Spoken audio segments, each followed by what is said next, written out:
musicians who learn the language of music.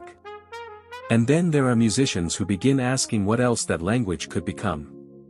Maurice White was born in Memphis, Tennessee, in 1941, surrounded by a city where gospel, blues, jazz, rhythm and blues and early rock were constantly speaking to one another. As a child, music entered his life through the church. He sang in the gospel choir. But singing was only the beginning. Percussion caught his attention. Rhythm became something he could touch. Something he could build. Something he could move through. By the time he was still a teenager, White was already performing professionally. The child from Memphis was beginning to understand that music was not a single road. It was a crossroads.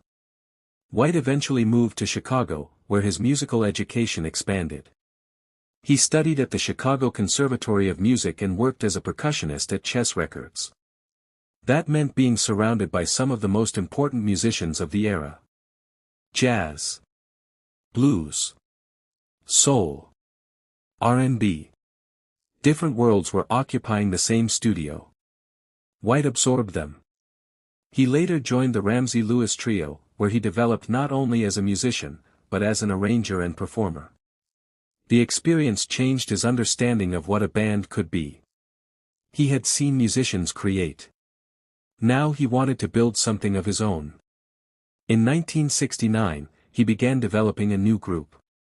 The idea would eventually become Earth, Wind and Fire. The name itself reflected White's fascination with spirituality, nature, and the elements. But the sound would become even larger. Earth, Wind and Fire was never interested in fitting neatly inside one category. Jazz could sit beside funk. Gospel could sit beside soul. African-inspired instrumentation could exist beside electric keyboards and elaborate studio production. And the stage could become another instrument. The group moved from Warner Brothers to Columbia, where its identity began expanding rapidly. Then came records such as Head to the Sky.